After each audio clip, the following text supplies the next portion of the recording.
it is. I see the live. I see the live Okay, great. So we're thing. like, so I guess at this point I'm supposed to pretend like we're just starting. So, Yeah. Oh, hey, David, how's it going? yeah, Thanks for great, having me.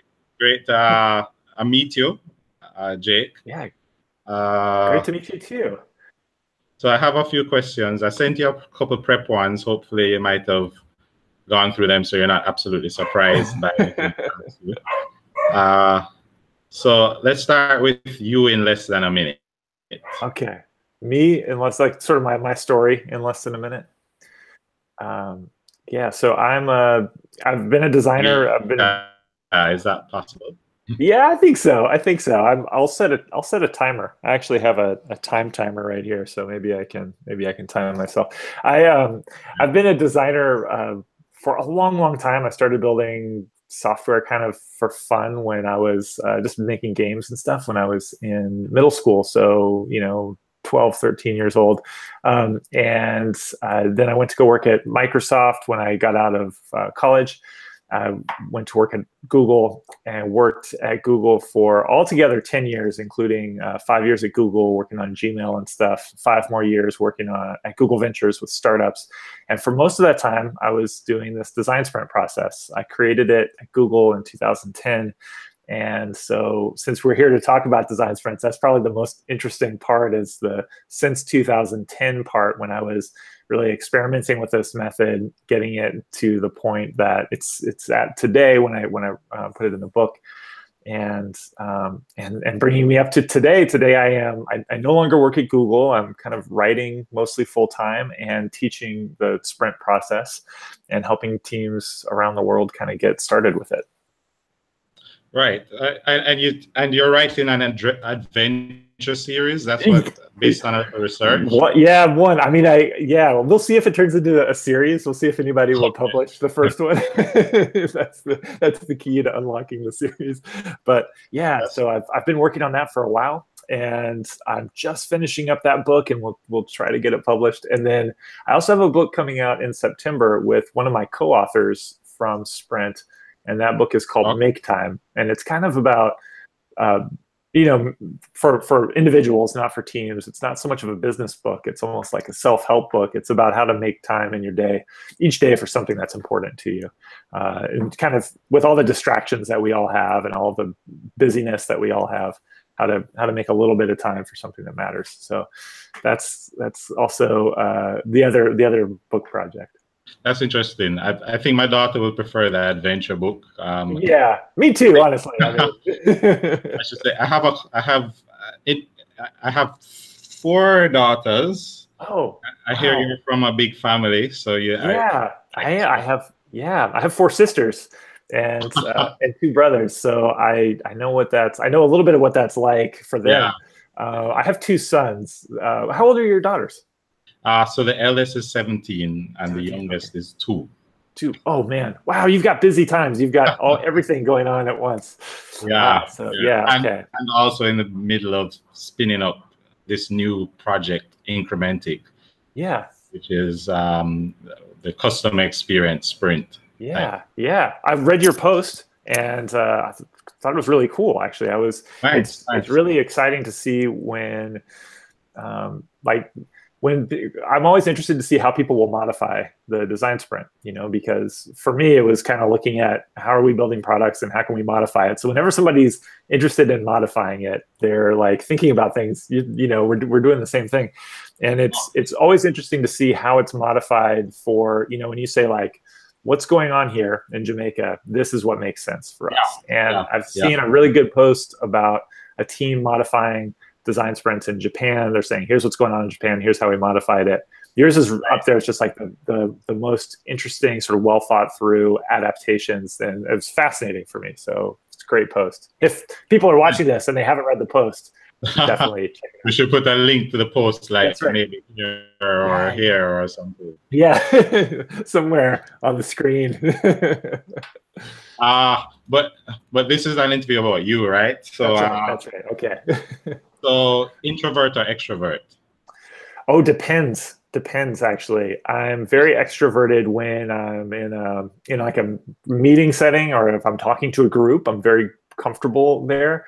But I hate like I hate, you know, like a cocktail party, like when people are supposed to you're supposed to meet a stranger and make small talk, and there's no structure. That's really hard for me. And I'm really actually happy in this room, like all day, every day. I'm pretty much now that I'm writing, I'm just pretty much here by myself. And I like that a lot, actually. So it's really fun. Like I'm enjoying, like right now, I'm really energized by our conversation. And so I like a little bit of that. And then there'll be the rest of the day, I'll be kind of like quietly introverted. So it's part of the sprint process, actually, is thinking about, for me, when I think you need to make things work better for introverts, because I have some of that in me. But I've also seen how when as you can see already, I'll talk forever. When I'm talking a lot in a meeting, or when I see somebody else talking a lot, it ruins the meeting. It takes up all the airspace. I can't hear what anybody else is saying. You don't get the perspectives from everybody. And so part of the sprint is trying to think about introversion and extroversion. Right. Cool. What about you? Cool. Introvert or extrovert? So I consider myself an introvert, although people won't believe me. Because I mean, my background I've based on, I don't know where it came from, but I heard that if you're energized from meeting people, then you're more extroverted. Yeah. If you're drained after meeting people, then you're probably more introverted. So if after your sprint you have to go and crash in bed and recover, you're probably more introverted. Yeah. I need to look it up to find out where that came from. Yeah, no, I think I've heard something similar. Although in a sprint, I think you probably have to crash in bed no matter what, because it's true. But yeah, it's hard to say, isn't it? I mean, for you and me both.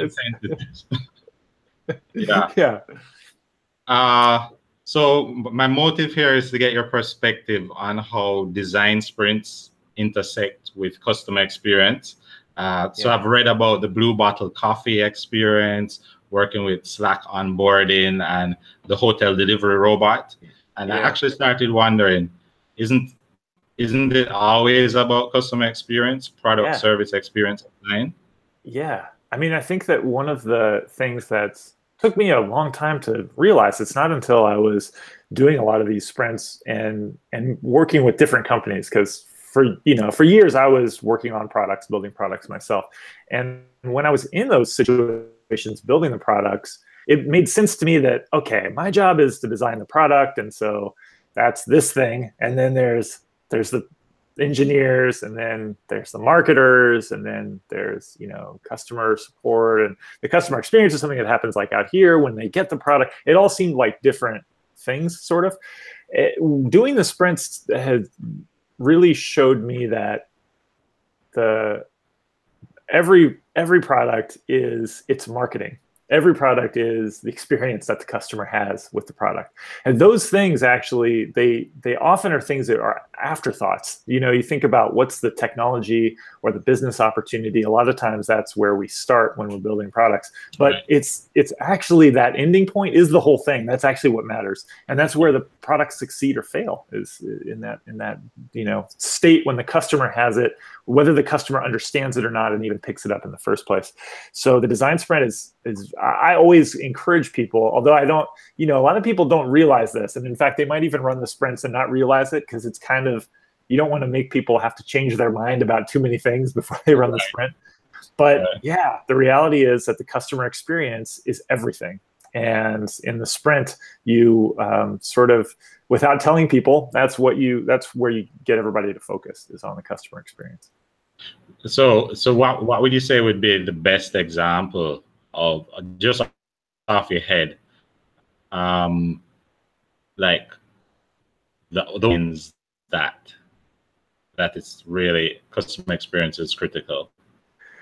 Well, I mean, off the top of my head, I think to use an example it's maybe an obvious example, but the Google web search is an example of a customer experience that product wins on customer experience. And when it originally won, in the late 90s, early 2000s, when Google sort of took over search and became this massive part of our lives that it is today. It's built on top of tons of complexity. You know, you've got data centers, and there's so much work to do to make the data centers work. And you've got the advertising, like all of the advertising software, the tools that the advertisers use to buy ads, the systems that deliver the ads. Like, there's all of this complexity behind it.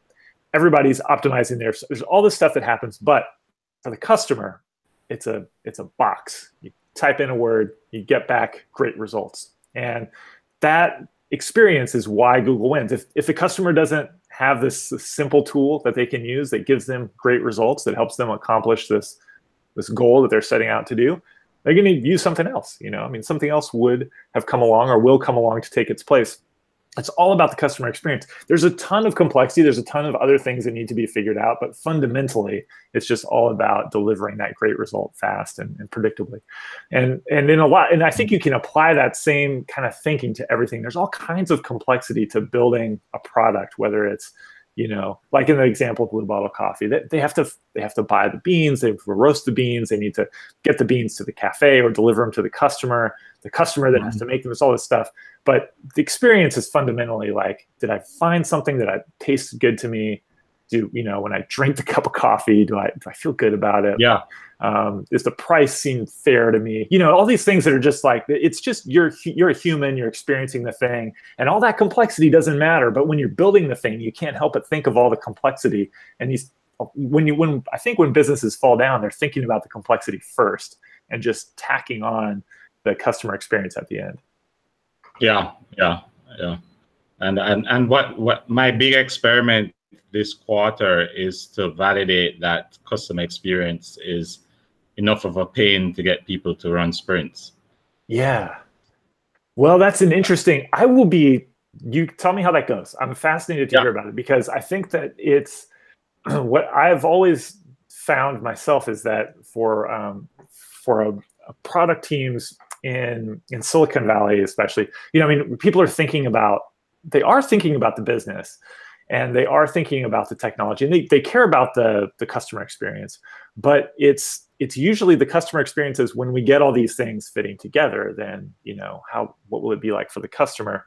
And the big thing with the sprint is to sort of say, well, we'll help you figure out the form of what you're going to take. I mean, and that's why the word design is in design sprint, because design was sort of the carrot that you dangle in front of the team. It's like, we can figure out the design really fast, and they know they've got to figure out the design. What happens along the way is you flip it and you say, we're going to jump to the ending. We're going to simulate as if this was already done. And then what we're going to see is, like, does that work? And then what's happened is you've tricked everybody into thinking about the customer experience first. I mean, it's not really trickery, but it's good. Everybody knows what's going on. But I think it's going to be fascinating to see if you can get people to like see that customer experience is the issue first, to sell that, you know, to use that as the carrot instead of design. It's going to be really interesting. Yeah, I think this is the right market. In Jamaica, customer experience, I guess everywhere, customer experience is what differentiates your brand. Yeah. If you know it. Yeah. I mean, it's the truth. It's the truth that it does, but I think a lot of people don't know it. I mean, so in Jamaica, is that word, that phrase, I mean, people are already keyed into that? Yeah, well, I can say definitely more than they are keyed into the word design for the design sprint. Yeah, so I can't walk into a financial institution in Jamaica and say, okay, we do design sprints. Right. Help you. Yeah. But if I say customer experience sprint, they kind of say, all right, you know, what is this? Tell me more. So one thing I like about it is, and this has been something that's been really helpful for this process for me, is to take something that's complicated and use plain language. You know, I think that and that was part of the reason for saying it's a design sprint, because inside Google, which is really my original idea, was let's just change the way Google builds products. It starts off big projects. And within Google, that was a very straightforward way to say something that oftentimes people, struggled to articulate what that thing was, or a lot of times Right. people will have more, Right. they'll have jargon or fancy words. And I think that what I like about customer experience sprint, in fact, it might even be better than design sprint anywhere, is that anyone can hear that and say like, yeah, okay, it's going to be fast. Sprint means fast. It's good. And Right. Right. like, we want our customers to have a great experience. So if you can do all three of those things, like, that seems good. Yeah, it's not easy, but we're learning. Yeah. We're learning quickly. Yeah. Well, yeah, that's cool. That's cool. Yeah. So has Rome gone yet? I'm assuming here that everybody has it, but maybe you don't. Yeah, well, sorry, could you say that again? The audio broke up just a little. Right. Has imposter syndrome gone yet? Oh, for me, you mean? Yeah, like Oh, yeah, no. I mean, to the extent that I should even have it, that anybody thinks I know what I'm talking about. No, it's an odd feeling because it's been really odd since the book came out. I think there's something special about a book. There's something sort of, even in our modern age when, everything is very high tech and we have all these shiny screens everywhere.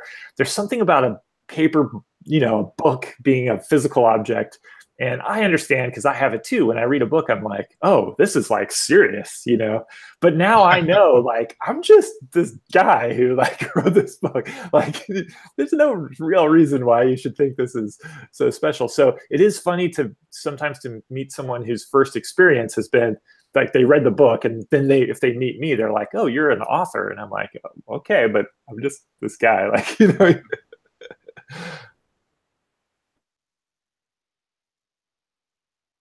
yeah, but I get it,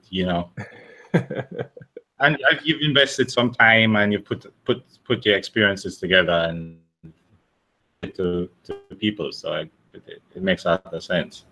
Are you process driven in everything, like how you make your eggs in the morning? Or... Yeah. I like, yes and no.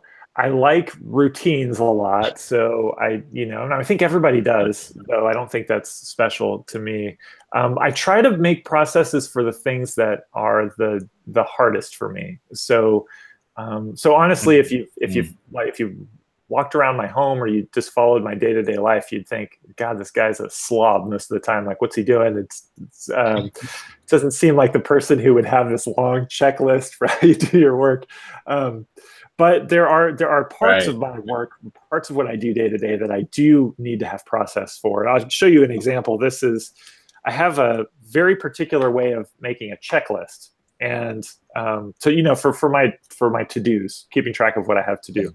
It doesn't look like very fancy. This is what it is. So it's a piece of paper, and there's three parts. I should look at this and make sure there's nothing like weird on here. No, doesn't look like there's anything too weird. So okay, nothing like embarrassing, hopefully, on here. But basically, there's three parts, and this part over here. So I call this the burner list, and I call it the burner list because it's like, this is like, if you think of it like a kitchen, this is the front burner. So this is like project number one, most important project goes here.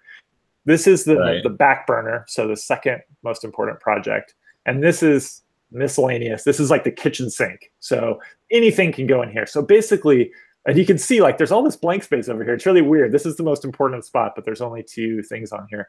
And it's because like this is the most important like project. So this is to remind me like, only thing that can go here is the most important stuff. Focus on this stuff first.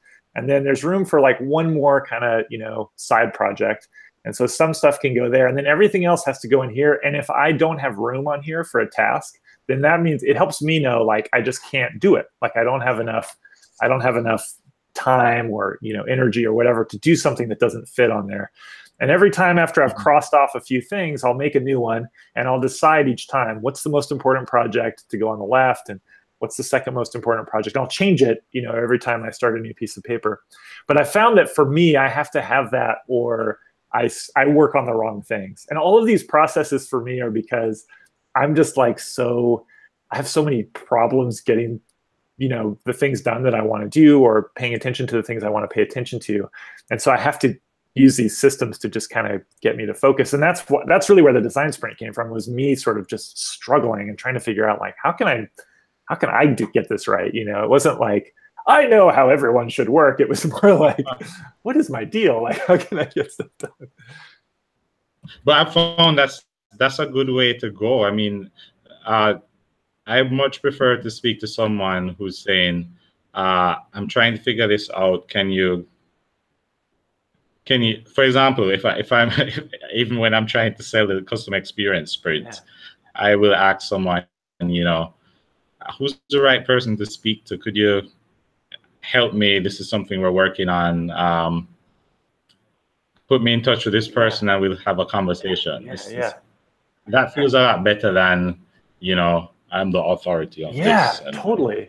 I mean, it's also just the truth. I think it's painful to, when I first started working at Google Ventures, I felt like I had to act like an expert, because we were talking to startups and I was like, okay, it's my job to be, I'm talking to teams who they might be building a consumer-facing product for the first time. So I should try to give them some kind of expertise. And it was kind of painful, because I didn't really know. The truth was I had worked on a few products, and I could tell you, like, here's what we did on Gmail, but I didn't really know for their project. And it was like, I felt like I was being something that I wasn't, like to act with that confidence when I didn't really have that certainty that I was right was painful. And I realized that it's just much better to be honest, to say, I don't know, but let's talk about it and let's try to find the answer together. And then I'll only tell you I think something works if I'm really confident that, like, I've seen it a bunch of times work. And then I'm still going to say, like, it worked for me in the past, or I saw it work in the past. I'm never going to guarantee it's going to work this time. Right. So I have a bit of a science background, because I studied zoology. Yeah. And also I did, in high school, I did chemistry. And there's a way of talking that, you always tend to say, it should work. It's likely to happen.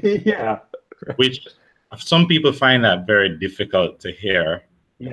Because they want you to say definitively, So I spin up a server and I'm like, the server should be good now.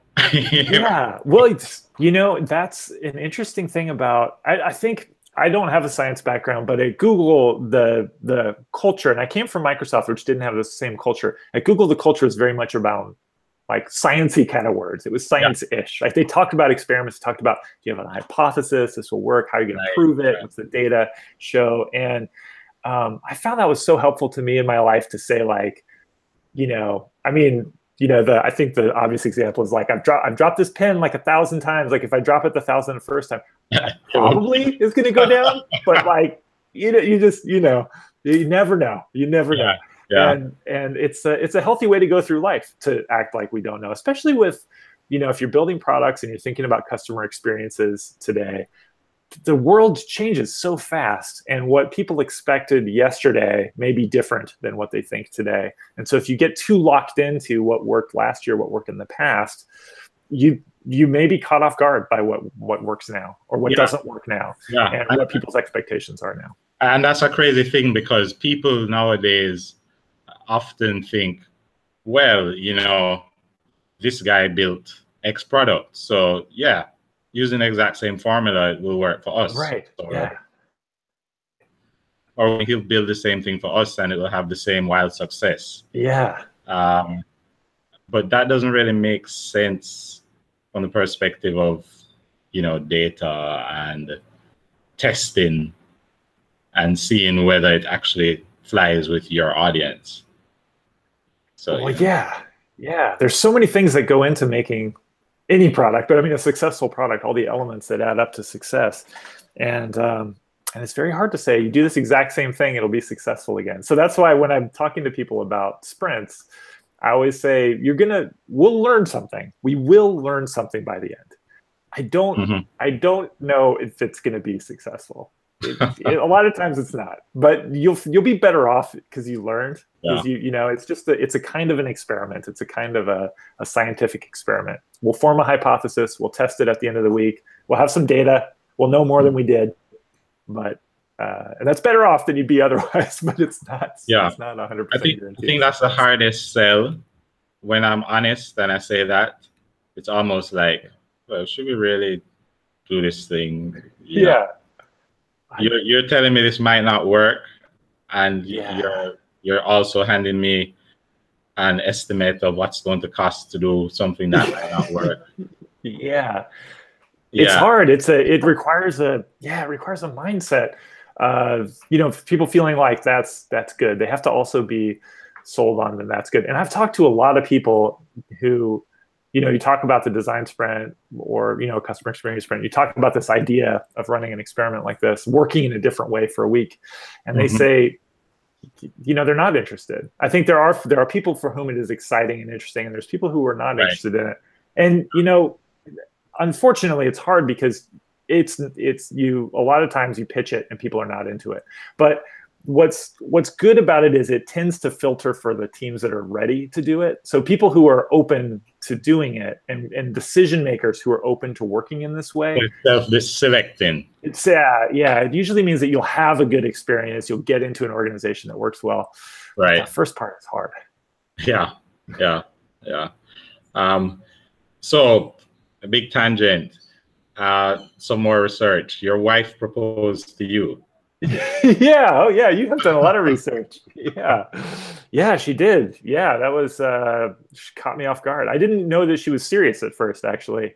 Okay. So my response was, "Are you serious?" Which was not the romantic response she was looking for, but then I said yes.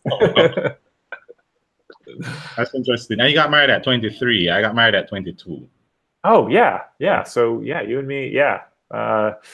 It's good. I think that's a good way to go if you find the right person, because you get so much more time with them that way. And people in their 20s are it's a tough time for people. I see people kind of trying to figure out what they're doing, and but it's an opportunity to build together. Absolutely. You don't have as many set habits and stuff like that. Absolutely. Yeah, it's so valuable to have a sounding board, to have someone who you can talk to, who can help you get ideas out of your head and help you think about them without just the rattling around in your brain. And I find that's so important, and it's benefited me so much to have her for so long in my life. So I have to be careful of over sounding though. Yeah. Right. Oh, David, I just saw the time. I have to run to another call. Yeah, but, totally understood. Yeah, let's do this again sometimes. Absolute pleasure talking to you. Definitely. I'm figuring out how to get people to come to Jamaica to do design sprints, but that would be another discussion. Okay. Yeah. Next time we'll talk about that. All right. Thanks a lot, Jake. Yeah. We'll see you, David. Bye. Bye.